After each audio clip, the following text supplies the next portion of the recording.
Muy buenos días. Hoy les venimos a hablar acerca de la determinación cuantitativa de la concentración de la gonadotropina coriónica en el suero humano mediante el inmunoensayo enzimático de microplacas o ensayo ELISA.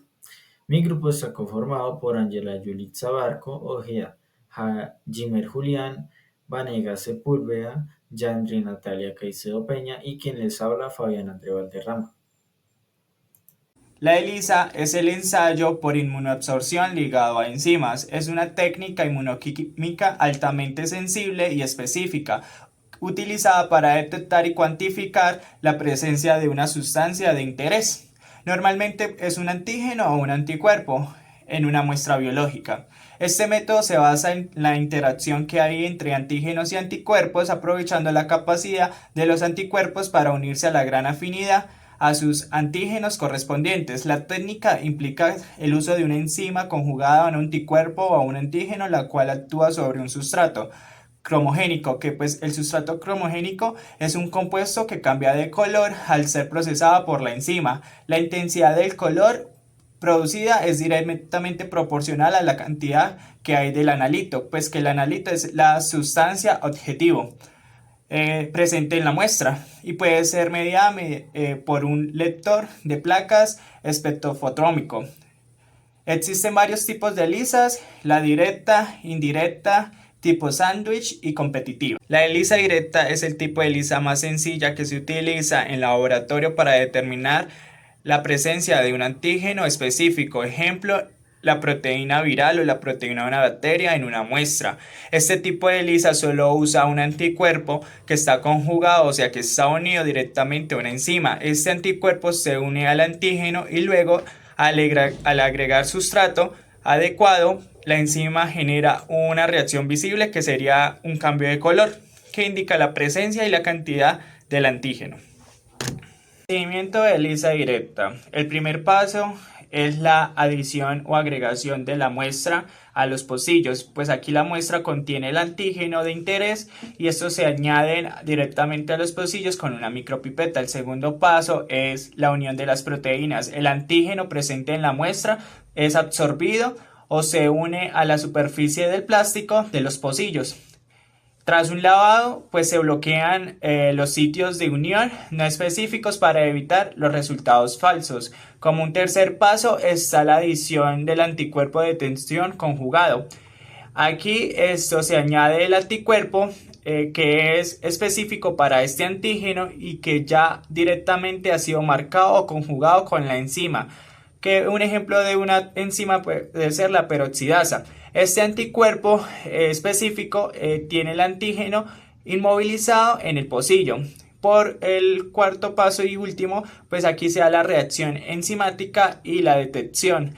Pues después de lavar para eliminar el anticuerpo no unido, se añade el sustrato cromogénico, que pues como ya indiqué, un sustrato cromogénico es aquel que tiene la capacidad de dar un color, pues de acuerdo a la interacción. La enzima unida al anticuerpo reacciona, pues esta reacción es la que genera la producción del color, y pues esta intensidad del color es proporcional. La ELISA indirecta es un ensayo inmunoenzimático que se basa en la reacción en cadena. Primero se va a fijar el antígeno de interés a la placa. Luego se va a utilizar y se añade un anticuerpo primario específico, que este es el que se va a unir al antígeno. Después se va a añadir el antígeno secundario, que es el que reconoce al anticuerpo primario y que está conjugado con una enzima. Finalmente se agrega el sustrato, que la enzima convierte en un producto coloreado y que la intensidad del color es proporcional a la cantidad del antígeno. Procedimiento de ELISA indirecta. Primer paso: placa de ELISA tapizada o recubierta por el antígeno. Los pocillos de la microplaca previamente están recubiertos o tapizados con el antígeno específico de interés. Este antígeno es aquel con el cual esto se espera que la muestra contenga anticuerpos. Este paso es similar a la ELISA directa en cuanto a la inmovilización del antígeno, por el objetivo final, que es diferenciarlos. Después se añade el suero o muestra. Se añade de la muestra del paciente, típicamente el suero, que contengan los anticuerpos del paciente a los pocillos. Si la muestra contiene anticuerpos específicos contra el antígeno inmovilizado del pocillo, estos anticuerpos, conocidos como anticuerpos primarios, se unirá al antígeno. Después de un tiempo de incubación se realizará un lavado para eliminar los anticuerpos no unidos y otras proteínas de la muestra. Como tercer paso tenemos añadir la inmunoglobulina conjugada, la enzima, que es la peroxidasa. Se añade un segundo anticuerpo como anticuerpo secundario. Este anticuerpo secundario está diseñado para unirse específicamente a los anticuerpos primarios del paciente, que son las inmunoglobulinas. Además, este anticuerpo secundario está unido covalentemente a una enzima, que es la peroxidasa en este caso. Si los anticuerpos primarios se unieron al antígeno en el paso anterior, el anticuerpo secundario se unirá a ellos. Se realiza otro lavado para eliminar el exceso de anticuerpos secundarios no unidos. Como paso cuarto tenemos añadir el sustrato y leer. Pues finalmente aquí se añade el sustrato cromogénico, que es aquel el que genera el cambio de color, y pues la intensidad del color es proporcional a la cantidad de antígeno que hay, y pues aquí se mide en un espectrofotómetro. Y pues en resumen, la ELISA indirecta es una técnica muy sensible y versátil para detectar la presencia de anticuerpos contra antígenos determinados, utilizando pues un sistema de detección indirecto con un segundo anticuerpo conjugado que amplifica la señal. El ELISA sándwich se utiliza para detectar y cuantificar un antígeno específico en una muestra. Su nombre se debe a que el antígeno de interés queda atrapado o emparedado entre dos anticuerpos, un anticuerpo de captura y un anticuerpo de detección. Este método es conocido por su alta especificidad y sensibilidad, siendo ideal para muestras complejas sin necesidad de purificación previa del antígeno. El principio es la formación de un sándwich molecular. El anticuerpo de captura atrapa el antígeno de la muestra. Luego, el anticuerpo de detección se une al antígeno que ya está unido, formando un complejo antígeno-anticuerpo-anticuerpo. La enzima unida al anticuerpo de detección se convierte en un sustrato incoloro en un producto coloreado, generando una señal. Cuanto mayor sea la cantidad de antígeno de la muestra, más sándwiches se formarán, de lo que resultará una mayor actividad enzimática y por lo tanto una señal de color más intensa. Los pocillos de una microplaca se recubren con un anticuerpo de captura específico para el antígeno que se desea detectar. Este anticuerpo se adhiere a la superficie del pocillo. Se añade una solución de bloqueo, ejemplo, proteínas no reactivas, para cubrir los sitios de unión no específicos en el pocillo y evitar la unión inespecífica de otras moléculas en los pasos posteriores. Se añade la muestra problema, ejemplo, suero, plasma, sobrenadante de cultivo, que contiene el antígeno de interés. Si el antígeno está presente, se unirá al anticuerpo de captura, inmovilizado en el pocillo. Se realizan lavados para eliminar cualquier componente no unido, incluyendo otras proteínas de la muestra.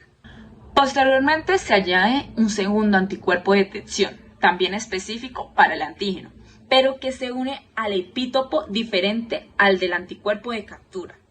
Este anticuerpo de detección suele estar conjugado con una enzima, ejemplo, peroxidasa de rábano picante o fosfolipasa alcalina. Se realizan lavados adicionales para eliminar el exceso de anticuerpo de detección no unido. Se añade un sustrato cromogénico específico para la enzima. La enzima cataliza la reacción del sustrato produciendo un cambio de color. La intensidad de color es directamente proporcional a la cantidad de antígeno presente en la muestra.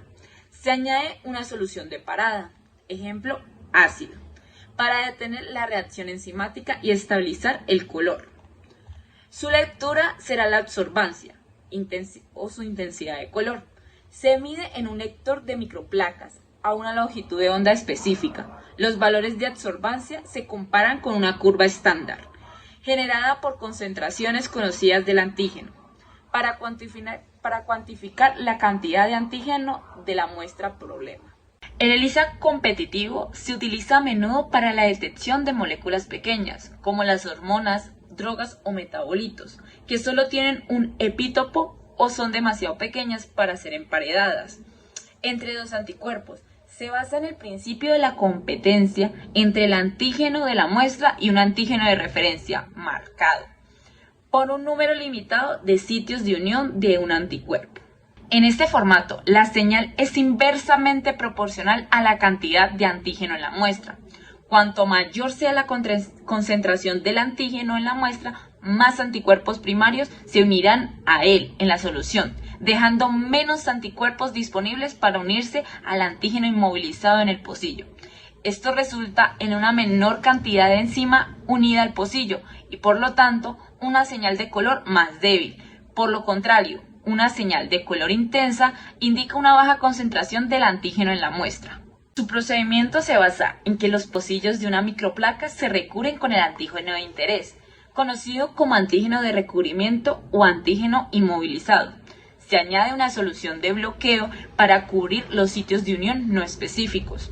Se añade simultáneamente una muestra problema, que contiene antígeno de interés sin marcar, y un anticuerpo primario conjugado con una enzima específico para el antígeno. El antígeno de la muestra y el antígeno inmovilizado en el pocillo compiten por la unión de sitios limitados del anticuerpo primario, conjugado con una enzima.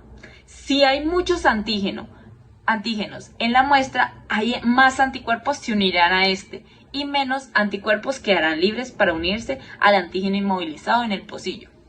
Se realizan lavados para eliminar los complejos antígeno-anticuerpo que se formaron en la muestra y el anticuerpo conjugado que no se unió al antígeno inmovilizado.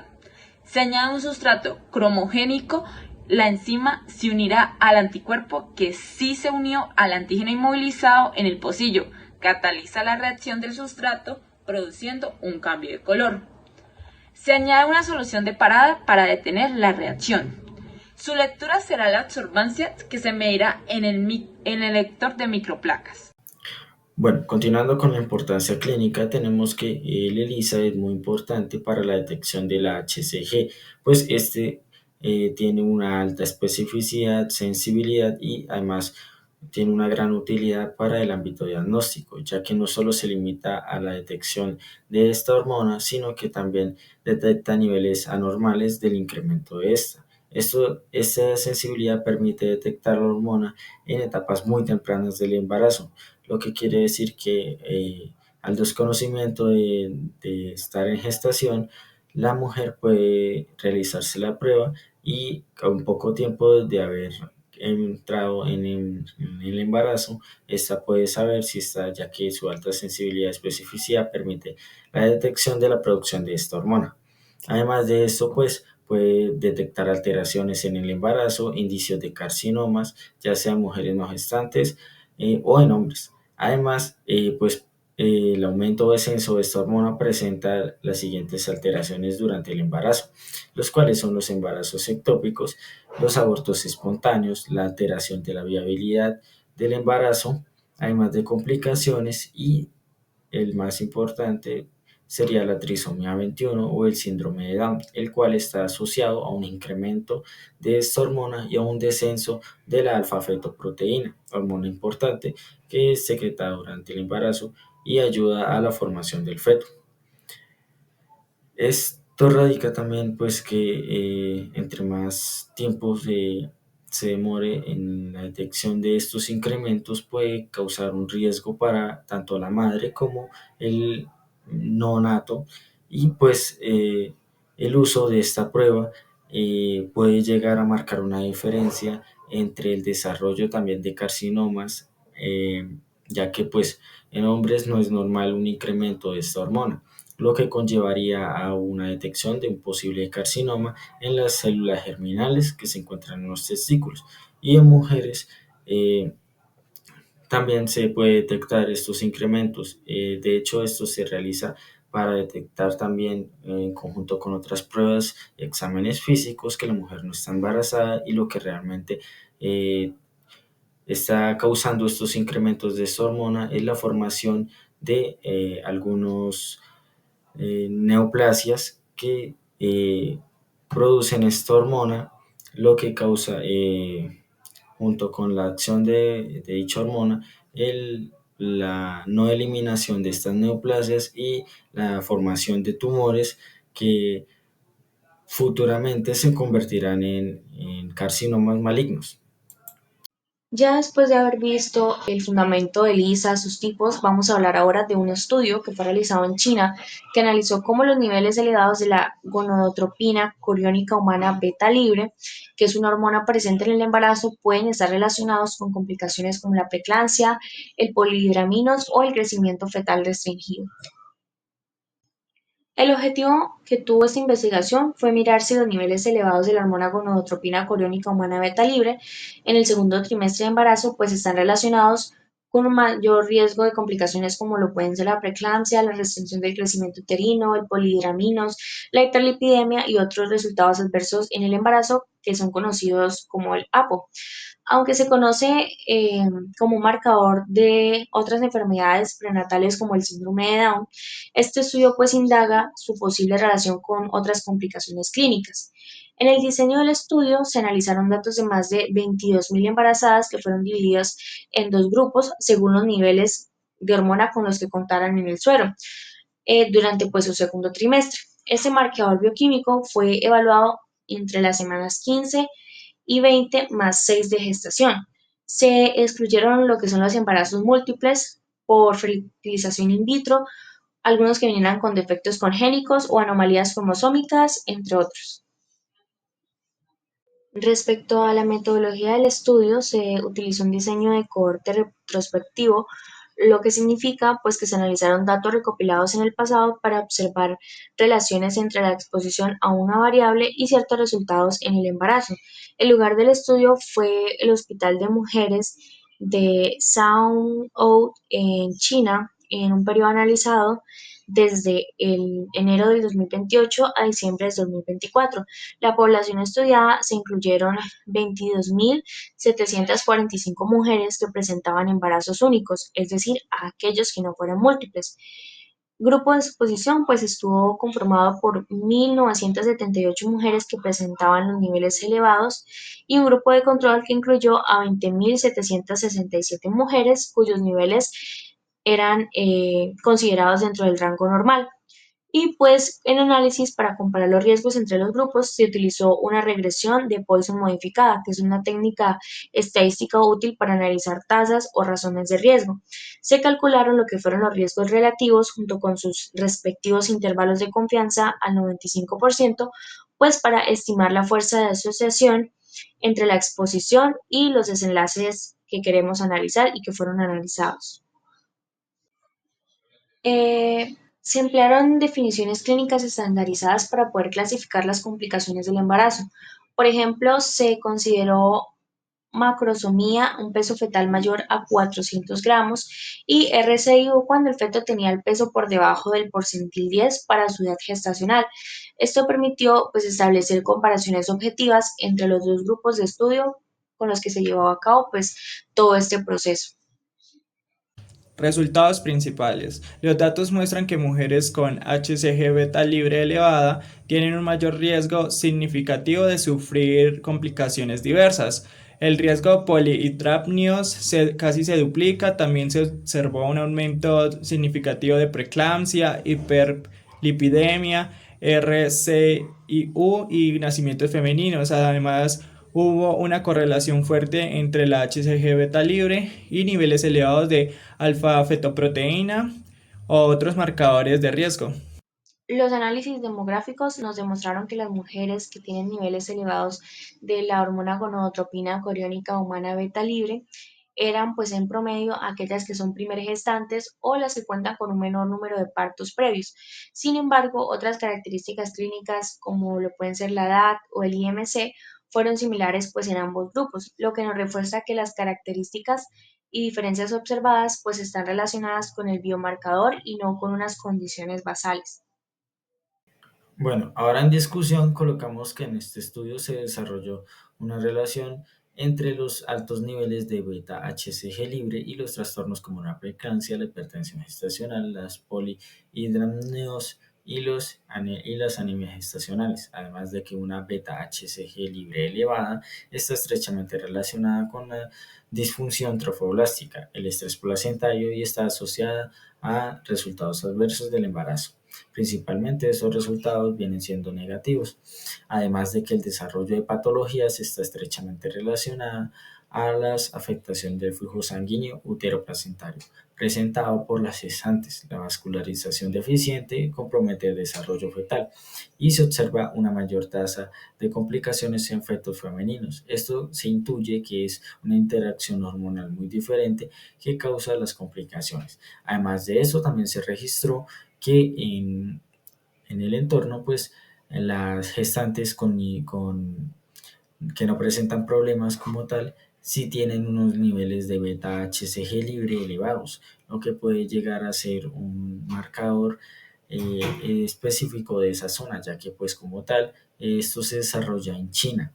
Se intuye o discutimos que se intuye que esto es debido de pronto a la alimentación específica de esas regiones, ya que puede que estén consumiendo alguna especia o algún alimento eh, que cause estos niveles elevados, ya que pues en esa zona y en esas regiones específicas es muy común cocinar con hierbas tradicionales, lo que puede llegar a causar que de pronto alguna de estas especias o hierbas especiales o específicas puedan llegar a causar estos niveles elevados de esta hormona.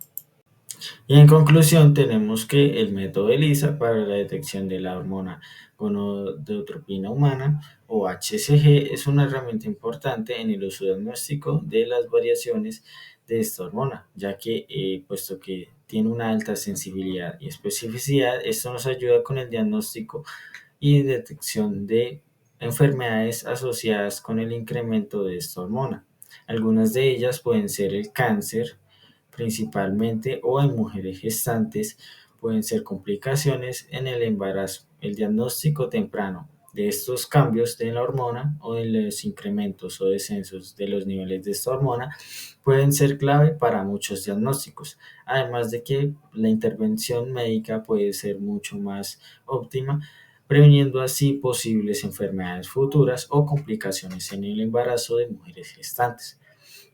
Con esto hemos concluido que, pues, por las características dichas previamente, esta prueba realmente es muy eficiente, además de que en lo anteriormente dicho por mi compañera, es un método de tamizaje y es muy aplicado en estudios, ya que pues por su funcionamiento óptimo y sensible para la detección de esta hormona, además de que su costo no es muy alto, es una herramienta muy rápida de uso sencillo y muy confiable gracias a su bajo margen de error, resultando que posibles falsos positivos sea un error muy bajo en el porcentaje de probabilidad de que este suceso llegue a ocurrir, ya que pues esta prueba está diseñada principalmente para brindar un diagnóstico confiable y unos resultados muy precisos.